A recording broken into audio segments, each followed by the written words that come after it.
Welcome to your weekly dose of Life Crush Alive. And Psych Chrissy is getting in true happiness form. We have launched our happiness project group. It's going gangbusters. The participants are enjoying their first couple of days in the group, and they are approaching those tasks with a lot of gusto, which is awesome. But in the theme of trying to motivate everybody to be a little bit happier in their lives, I've decided to focus a few weeks of my Life Crush Alive content on happiness. And how do we get more happy? How do we stay happy? How do we just feel good and better about ourselves? So slowly over the weeks, I am picking out little topics that can help everybody get their happiness happening. And tonight, I'm choosing to focus on forgiveness, which can be a really tricky sort of area to talk about. Who have I got live? If you're joining Psych Chrissy live, give me a wave, give me a shout out, chuck me some likes. To hell, share the broadcast. The more I can get out there and chat to people and share my content, the happier people may be. So, hey, Caitlin, thanks for joining Life Crush Alive. Let me know if you're here so I can say hi to everybody. So tonight we're talking about forgiveness, because we're all just trying to get happy, and sometimes our inability to forgive people really does muck us up. Hey Shana, thanks for joining Life Crush Alive tonight. It really does. We tend to hang on to things, whether that be mistreatment or injustices or, challenges that we've had with people throughout our lives. And sometimes we find it really, really hard to let go or just get to a place where we're not as focused on some of those wrongdoings or those things that have been done to us in the past. One of the things is I really love this saying, and I use it a lot in my work in the prison environment, because there's a lot of people in those environments that are quite I suppose disturbed by their own injustices. And I often talk about, resentment is a big part of a lack of forgiveness, because often people are carrying loads of resentment towards somebody or a situation or an event that has occurred, and they can't seem to let go of that. And I often talk about that resentment or that holding on to those injustices as being like drinking poison and expecting the other person to die. Because it really does reflect our own form of self-suffering that results from hanging on to stuff that, all those bad things that have happened to us. In fact, as a result of not being able to let some of those events or situations or those wrongdoings go, we actually engage in a form of self-suffering. It is actually us that are impacted by the emotional turmoil or the all the consequences, obviously, of not being able to let go of those things that have happened. So the art of forgiveness is what I'm sort of going to get into, and it is the process of being able to let go of some of those hang-ups that we have that have occurred in the past. Now, I want to define forgiveness as it's not about accepting what's happened as being okay. All right, it's not about accepting our mistreatment. It's not about accepting the way that the events or the situations. It's not about acceptance.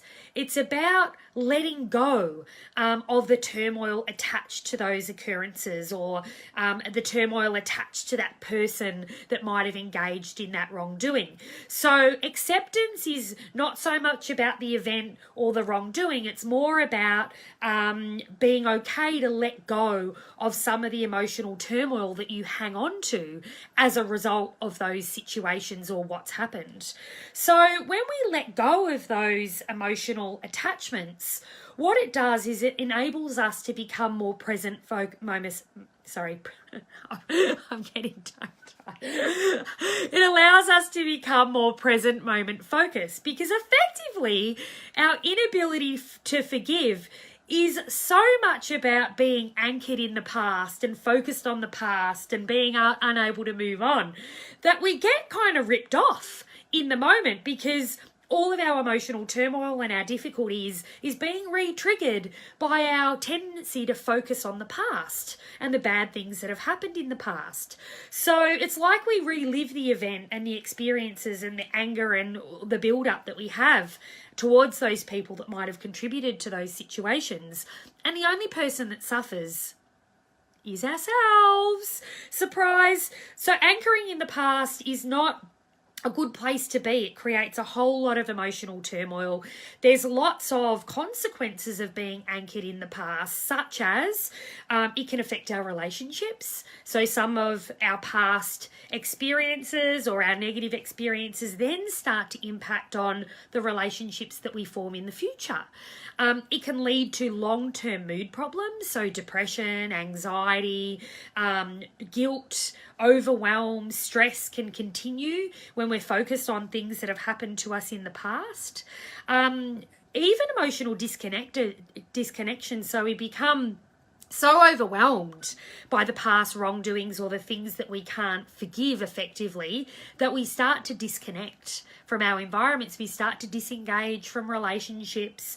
We start to emotionally protect ourselves in ways that means that we become disconnected. We don't put ourselves out there in any way. We don't, take risks. We become sort of insulated, and that's not good. And often people that fall into that trap feel very unfulfilled in their lifestyles. They don't feel happy. They feel stuck. They're unable to move forward because, they continue to be anchored in the past, and then as a result suffer all of those consequences that I just mentioned.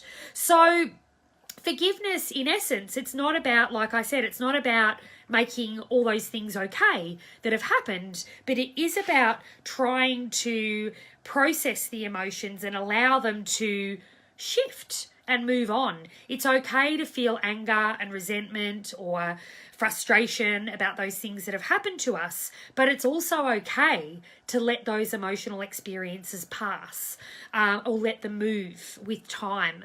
And I think one of the biggest battles that I get is that people are fearful that if they allow those emotional experiences to pass, or they don't focus on those wrongdoings as much, they're almost like, they'll say to me, "So Chrissy, but I don't want to forget what's happened, and I don't want to forget that I was hurt and mistreated in all of those ways, because it might happen to me again." That's a fallacy. That's not real. And a lot of the time in private practice, when I'm talking to people about forgiveness, I'm saying to them, no, let's allow you to live a life that's more emotionally stable, and, you're open to more relationships, and you can live a life that's not so pinned on the past. It's not so focused on those wrongdoings. That's what forgiveness is about. It's about being able to let go and not be so preoccupied and focused on those things that have happened in the past. So forgiveness really, for a lot of people, it has to be a conscious decision. So in private practice, I will talk to people about, how do they consciously make an effort or a decision to move forward in life. And for other people, it's quite unconscious. It's just this process that they go through, and then for whatever reason they don't feel as angry or as bad or as disturbed by what's happened in the past, because they've just, over time, they've become less preoccupied. They've not wanted to focus their attention on it, so as a result they kind of move on. So for those that need to make conscious decisions, it's about acknowledging that hanging on to all of those past wrongdoings or the things that those people have done in their mistreatment or whatever, it's about acknowledging the turmoil that that's creating for yourself and making a commitment to not wanting to live in that turmoil any longer. So the conscious decision is about going, you know what? That was shit ass, what happened to me all of that time, and I don't necessarily forgive that person or that situation. I don't accept it. However, it is impacting on my here and now, and I don't want that to occur any longer. So it's about being aware of your tendency to go back and relive that situation and going, no, I'm not going to do that anymore. I'm going to become more present moment focused. I'm not going to keep harking back to that. I'm not going to allow that experience or that person to continue to impact on my future. And I'm going to make a conscious effort to refocus my attention away when it gets triggered and brought back to those instances where bad things have happened or I've been wronged in a certain way. But like I said, it can be a little bit more natural than that, but that for whatever reason, you just naturally become less preoccupied with what it was in your past, and you become naturally more focused on, you know, the efforts that you're making now, or the progress that you're making, or the happiness, or the good things that are in your life.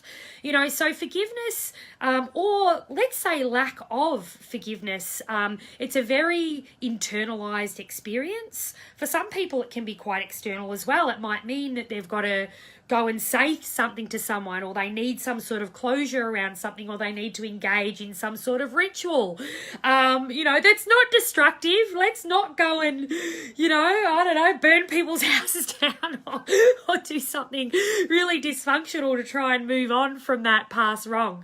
But, you know, whatever you need to do to elicit that process that you feel like will allow you some emotional freedom, because we all want emotional freedom from things that we get stuck on, you know, that create turmoil and dysfunction in our lives. And we want to feel happier. And definitely one thing I've noticed about my clients is that sometimes their happiness is really blocked by their resistance towards letting go of things that have happened to them in the past, or letting go of the anger and the resentment for the past wrongdoings, you know, because they fear that if they do that, then something bad's going to happen to them, or it's going to happen again, you know, which is not. Most of the times it's not the case. You're not at more risk of something bad happening to you just because you're not focused on the bad stuff that's happened in the past. In fact, you're going to be far better equipped to deal with adversities or problems in your life if you are more emotionally stable. You've got better capacity to problem solve. You've got good communication skills, or you're willing to talk through issues with people. And they're all the skills that result from being emotionally stable and competent, you know, and living a version of your life that's happy and meaningful and all of that sort of stuff. So in fact, if we're actually able to let go of past wrongdoings, we're far better capable of dealing with adversities in the future. You know, we fool ourselves when we think, no, I can't let that happen again. And this time, you know, I'm going to be ready for it, and I'm going to be, you know, on the defense. And it actually doesn't work that way, and it taxes you more emotionally, and it makes you far less capable of dealing with those problems or circumstances if they arise in the future. So, guys, what are we going to do? Are there things that you are hanging on to in your past that you might need to have a think about letting go of? And like I said, it's not about accepting that that's okay about what's happened. It's more about that emotional process and that commitment that you make to yourself that you're not going to focus on those things anymore, because when you're focused on those things, it's preventing you from moving forward, undergoing you know, a transformation, or it's really blocking your right to happiness, you know, and that's the commitment that you're going to make to yourself. So there we go, guys. There's another Life Crusher Live. Obviously, this topic is huge, you know, but it's not as easy. You know, sometimes I'll spend, you know, many sessions depending on the level of disturbance and wrongdoing, you know, that has occurred for people in their pasts. Sometimes it takes a lot of time to help people shift their mind and their focus on things that are more meaningful in their life, or until people are, you know, ready to make that commitment to their own happiness. And in that process, it means letting go of some of that anger and resentment of things that have gone wrong in their past. It can be a process, you know, so whilst I talk about you need to be able to do that, sometimes that requires, you know, some time and effort and, you know, not only just a commitment, but it's a process that you actually need to work through, whether that might be with a professional or whether it might be within your family unit or with your supports or whoever that might be. It can take some time. So there we go, guys. There's my little Life Crusher Live for this week. I hope it's been really helpful. And if you want more Psych Chrissy insights and knowledge and, you know, all things well-being and psychological health, please feel free to join my lifestyle group. It's absolutely free. You don't have to pay for anything. You can watch me walk around the streets of Goontown in the morning, which is my hometown, and throw out little tidbits of advice or just engage in meaningful reflections that will hopefully brighten your day or give you some more things to think about. So feel free to click the link, guys, and join the group and get your daily dosages of health and well-being information. So there we go, guys. Thank you so much for joining, and I will chat to you guys soon. Catch you later.